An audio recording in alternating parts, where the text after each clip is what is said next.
Peter Dutton has released the costings for the Coalition's nuclear energy plan. The plan pictures building 7 nuclear power stations at the sites of current coal-fired plants. The data, prepared by Frontier Economics, shows that this would be a markedly cheaper strategy than Labor's plan to convert to mostly renewable energy by 2050. Meanwhile, the CSIRO and Australian energy market operators GenCost report states that renewables have the lowest cost range of any new electricity generation despite inflation.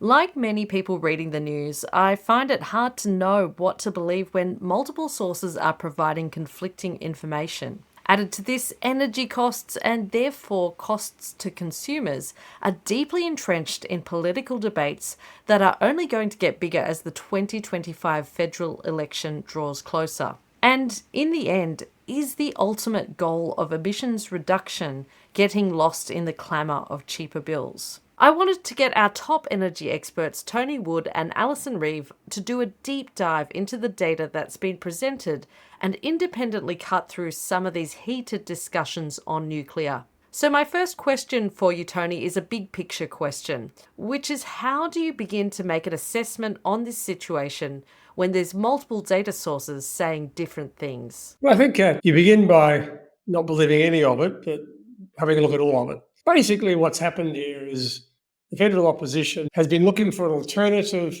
to the government's approach to climate change generally, and one of the biggest areas of our emissions, electricity generation. They have used some of the uncertainties that have been created by the challenges of getting more renewable energy in place, together with some pushback in regional and rural Australia around the necessity of building new transmission to connect the new renewable energies to the system, to create a different view of the world.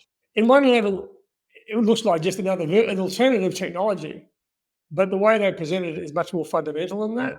Nuclear technology, as they say, is used around the world. Generally, most of the time, safely. It has some very significant risks and consequences, and more so, what they propose has many serious risks and consequences. And that's what we want to get into this afternoon.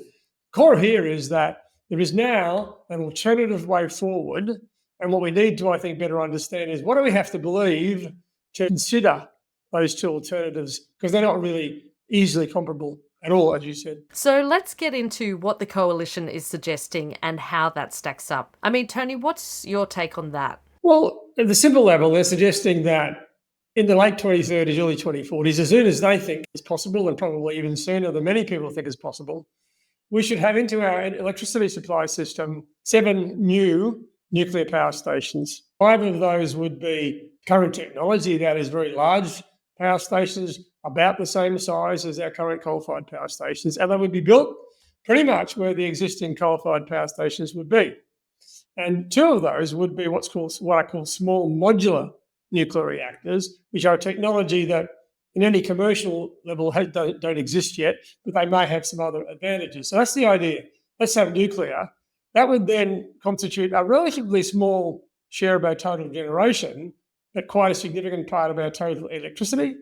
They would be built to align with the further introduction of renewables, and they would also basically be there when coal shuts down, which is not debatable. No one's arguing about shutting down coal, interestingly enough.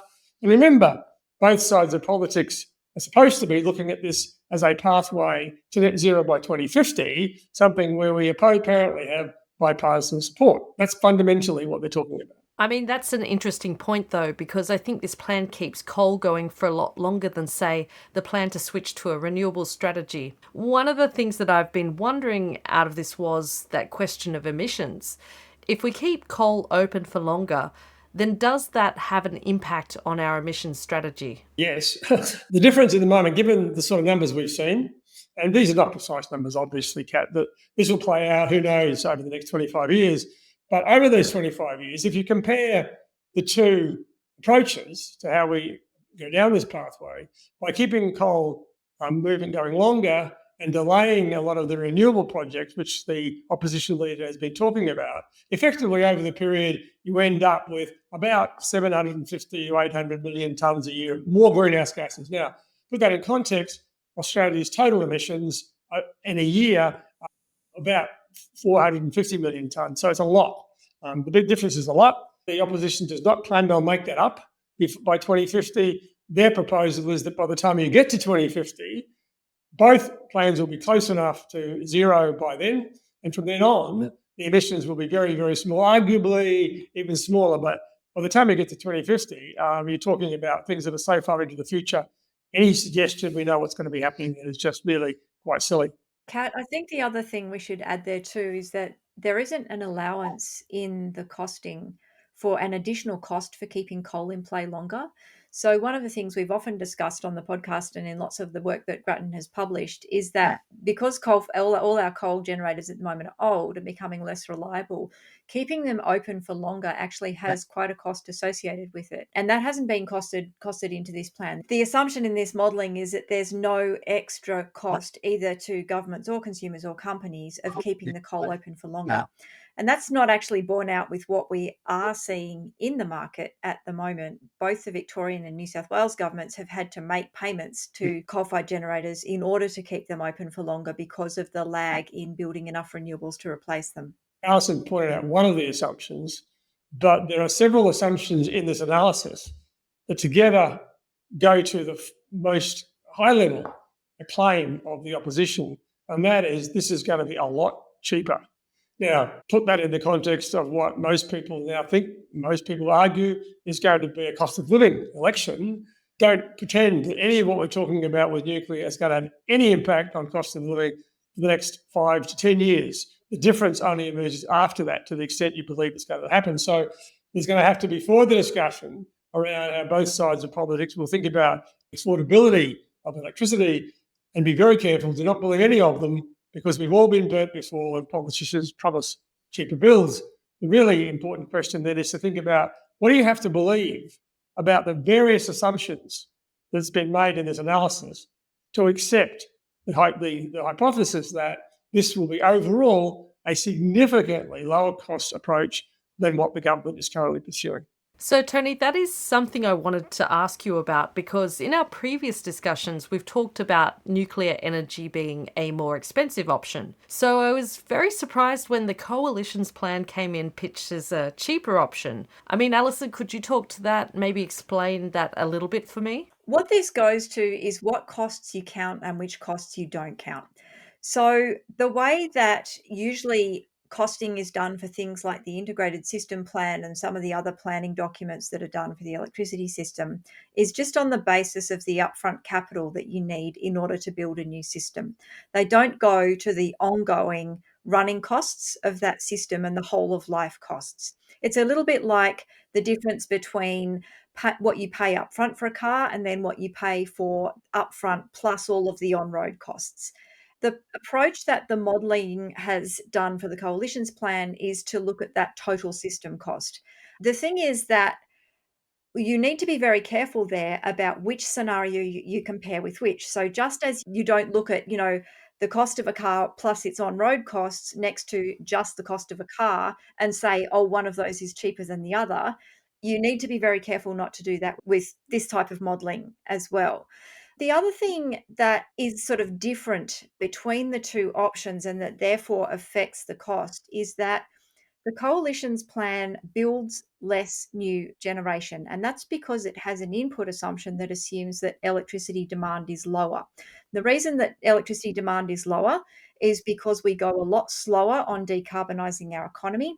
We have a lot fewer people opting to buy electric cars because the rate of economic growth in that scenario is lower as well. And so you have a smaller economy that is making a slower transition towards net zero. And so therefore it needs less electricity. Therefore you're building less, and hey presto, things look cheaper.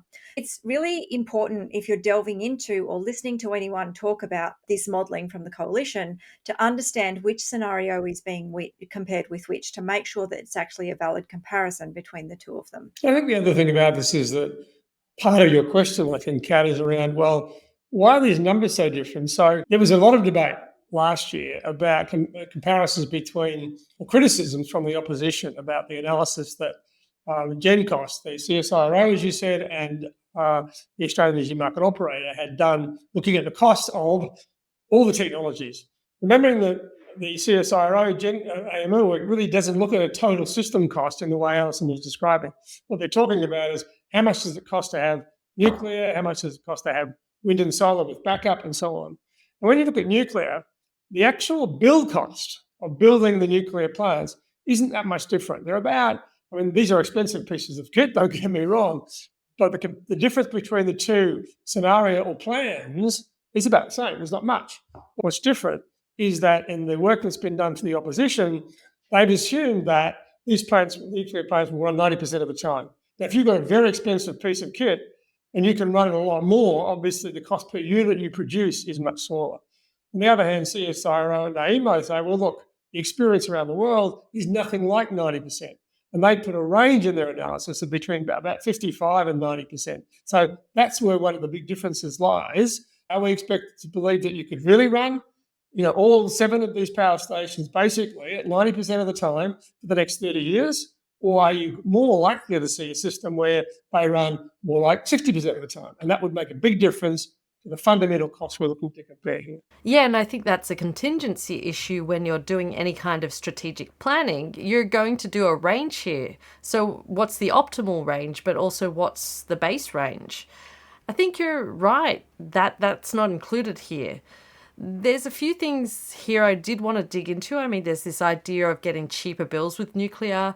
There's also this idea of timeliness. And what you were just saying really kind of spoke to one of the biggest issues that I saw when having a look at these reports and reading the news commentary, is that timeliness is probably one of the biggest issues with nuclear because first up, nuclear is illegal in Australia at the moment, so you'd need to work at changing the law. But then also we don't currently have this technology in Australia. Whereas with renewables, we're here, we're ready to go. There are obviously businesses that want to build more renewable energy generation. First of all, does this plan have a realistic time frame? And the second thing is this a case of we should just stay on the track that we're on rather than jumping the rails to the next track and seeing what happens? I think part of the issue here is that to be sensible about this, pragmatically sensible, what we've seen is this is a huge transition we're trying to manage here. Right? And what we've seen so far is that it doesn't all go smoothly. And anyone who thought it was going to go smoothly was kidding everybody else. That's not a fault of anybody's. Maybe there should have been more thinking in the beginning. If we'd started, it's one of those situations, if we'd started this journey 20 years ago, maybe we'd be having a different conversation, but we didn't and we can't. And so now where we are, and these timeframes look increasingly challenging. And so when you look at the cost blowouts that we've seen on other major infrastructure, transmission lines, part of the electricity system, but also things like transport infrastructure, we can see why there should be serious questions raised about both the cost estimates, but also the timescale, because even when you put aside, and you shouldn't, Alison's point about what happens trying to keep the coal open longer, the idea that you can even get these things built by 2037 and beyond is really challenging, given that we know everything costs more, everything takes longer, and that's what the real history tells us. Yeah. And I think you raise a good point too, Kat, about where Australia is starting from. If you look at the costs that the CSIRO did in the AEMO report, those costs were generous for nuclear in one sense, in that they assumed that they were what's called nth of a kind costs. So that means it assumes that you already have a huge amount of experience in building this stuff and you're just building one more. If you start with a first of a kind cost, those costs would have been a lot higher. And realistically, that's where Australia is going to be starting from. It is true that we would be able to import a reasonable amount of expertise from overseas because we would have to buy this stuff from overseas. But a lot of what we're doing here would have to be stuff that we're learning to do for the first time. And as you know, with just about anything you do, whether it's podcasting or writing or learning to drive a car or whatever, things take longer when you haven't done them before. And that is the situation that we would find ourselves in. And I feel that building a nuclear power plant is infinitely more complex than learning to drive a car. Yeah. Well, I mean, Claire Savage, who is the head of the Australian Energy Regulator, says that, she's a very experienced regulator of energy markets. And her estimate is that you would need at least 8 years just to get the laws right in order to be able to start doing your designs and doing your planning. I tend to believe that because she does have a lot of experience in this. And even if you were able to accelerate that, that's still a lot of time that you're taking up where your coal-fired power is wearing out and where you could be building renewables and transmission instead. 50 years, 60, 70 years ago, there were serious considerations given to building nuclear power stations in Australia. Various prime ministers have seriously embraced the idea of nuclear. The reason we didn't build those nuclear power stations had very little to do with some of the things we're worried about now. Nuclear waste, the dangers of radioactivity, weapons proliferation. What killed nuclear back then in Australia was the cost. We discovered how to build really big, really cheap coal-fired power stations, and we did. And with the exception of one small problem, they went just fine. We've now realised that what we weren't doing was understanding and paying for the environmental damage we were doing, and now we have to face that reality, and that's not an easy thing to deal with, right? It never is, but that's where we have to be. So we have been moving away from that fossil fuel base now for the last 10 years. We've made enormous progress in electricity. We've gone from 10% zero emission renewables to 40% in a very short space of time. We'll probably be 60 to 70% by the time we get to the end of this decade. That is an incredible change, and it's all going relatively smoothly now. It's not perfect. One of the reasons that the opposition can criticise the government is they made some commitments which were hard to deliver. They didn't think about how difficult it would be to get communities to support the transmission that would need to be built to connect the renewables in regional Australia. That's where some of the challenges have arisen. That pathway is not without its challenges, and there are further ones to come where there will be a role for gas, for example. But we are on a very successful pathway. We can do this. We are going to do this across the entire economy, not just for electricity. Electrification of transport will be just simply another one of those.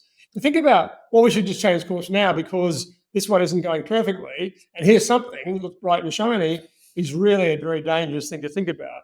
I think the thing we should focus on, we've done a lot of that already this afternoon, Kat, and on this podcast, and that is there are significant risks in what's being proposed. It doesn't mean that everything is risk-free, but understanding how and why, if necessary, we should consider that path, an alternative pathway, I think is what really should be the sort of things that the Australian people should be thinking about. It's that idea of progress, not perfection, as they say. Alison, did you have anything you wanted to add to that? I think if you take one thing away from the current government's experience with trying to build out the power system with a lot of renewables, what you should really take away from it is that a piece of economic modelling will show you one thing about what you should be doing, or, to help you decide what you should be doing. But when you actually have to go out and put boots on the ground and actually start digging holes and pouring concrete and all of that sort of thing, you tend to find there's a whole lot of stuff that wasn't in your model.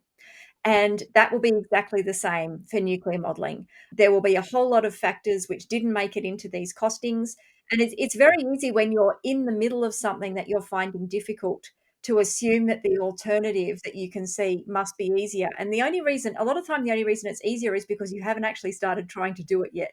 The thing to take away from our experience of the past couple of years is that it doesn't really matter which technology you go with. There are going to be difficulties in getting there. And the thing is that you need to try and do as much as you can ahead of time to understand what those are and have risks and contingency planning in place for if they should manifest. And I haven't seen anything from either side of politics that shows that they can really think in that way, the way that a construction company would think if they were actually going to go out there and build stuff. That's actually something I did want to ask you about is, what are some of the risks here for Labor? I mean, we've talked a little bit about transmission, but what other things that you think might need to be addressed? I think one of the things that is a characteristic of any of these technologies, particularly wind and solar, is they are weather related. Now, what we do know is that the weather is becoming more unstable. We are seeing more extreme weather events. We're seeing them more frequently. And that is a characteristic, always has been predicted by, as a characteristic of a changing climate, driven by human-induced climate change. Now, you can believe that or not, the science tells you that's most likely the case. Therefore, the question here is going to be around, well, as we do this, how do we address the things that we really haven't considered enough about? And there's, unfortunately, when we talk about the risks of bushfires and floods and fires, we don't tend to think about, oh, you're catastrophizing this whole thing, right? Ask somebody who's had to evacuate their home 3 times in the last 10 years, they might have a different view about how these risks are going to unfold. So how we balance that system, I think, is going to become increasingly important. There'll be things, as Alison said, which we won't get quite right. It means we're probably going to have to overcompensate. It's not a symmetrical risk. We're better off being a bit more than we seem to need to now, just to be sure that we can cover what will be, in not many years, the final closure of the coal-fired power stations of which we're dependent, for example. Now, we've already seen a bit of that happening, right? We've seen the state governments in New South Wales and Victoria take out a bit more insurance. They're not committed just for the fun of it to keep coal running a bit longer. What they're trying to do is make sure that it doesn't close too soon. Because what we do know, almost with certainty, is if we have, as a consequence of getting that coordination right, if we did have rolling blackouts as a consequence of that, you can be sure that the Australian people will not appreciate that. And that would have, I think, a negative and damaging effect on the commitment that we have towards this transition. Kat, last week on the podcast, we talked about the emissions projections that had just come out from the government. And I think I mentioned on that the thing that we were nicknaming the black run within our team, the very, very fast drop in electricity emissions that the current forecasts have because of that really big build of renewables. And that big build has some real risks with it. You know, there are risks around labour availability, construction equipment availability. Can you get the materials? What happens when you've got 6 or 8 projects in the same area, all competing for the same workforce or the same equipment? There's a whole lot of risks there. Just coming back to what Tony was saying about the weather dependency of a renewables-based system, it's worth remembering that the whole power system is affected by weather. So on the day that we're recording this, we're having a heat wave on the east coast of Australia, which means that the current power system is under a lot of strain. That would continue under nuclear power as well. Nuclear power stations use a lot of water, which means that they are more sensitive to droughts, just in the way that coal generation has been for a long time as well. And of course, when the wind does blow and blows very strongly, it doesn't really care whether your transmission line is connected to a wind farm or connected to a nuclear power station. It's going to blow it down anyway. So that risk is there regardless, and you don't get rid of all of your weather-dependent risk just by switching away from wind and solar. You've had some really great analogies on the podcast today. I mean, that idea of the black run is really striking. And I think of the idea how, these catastrophic climate events are kind of like the avalanche is coming. You don't choose not to take the black run if an avalanche is coming behind you. You don't choose to sit still. I don't choose to see it all. So yes, that's how I avoid the risk. There's a tendency to set this debate up to say, look, oh my God, this is too hard. We're going to try something different. And most things in our lives, at some points in our lives, we find things a bit harder, right? It's like our transition is now in the teenage years. We've had our parents looking after us when we were kids, and now we're having to grow up and adjust to a whole lot of things we haven't thought about before. It's hard, right? The worst thing we could do is say, well, it's all too hard. This is not a choice. We don't have a choice not to do this. We do have a choice, and that is we do it well or we do it badly. And I think the pathway we're on now, is it perfect? No, of course not. This is really hard. We've called it in other places an industrial revolution to a timetable. But this is thing we need to do in Australia and globally. And so I think we are on a pathway now to achieve that. But of course we should consider alternative pathways if they make sense, if they would be better, if they would be cheaper, if they would be lower emissions, if they would be. But you've got to be convinced at least enough to be prepared to make a change, because at the moment I think where I would end up on this issue of this nuclear is I'm not yet convinced that there's a good reason to change the path now. Maybe, who knows, in 25 years' time, nuclear could suddenly turn out to be a whole lot better. That's not where we are now. It's not where we should be thinking about now. Thank you so much, Alison and Tony. That was a very insightful podcast explaining what is a relatively complicated area of energy policy to us with some wonderful analogies and explanations. If you'd like to read about the reports we've discussed today, as well as Grattan's own take on this area of policy, I've put some links into the show notes for you. Likewise, it's the end of the year. We rely on donations from listeners like you. If you'd like to donate to Grattan to support our work, research, and podcasting, please go to grattan.edu.au. As it is the end of the year, this is our last podcast for 2024. We wish you and your families a very Merry Christmas and Happy New Year, and a happy holidays to you as well. Thanks so much for listening.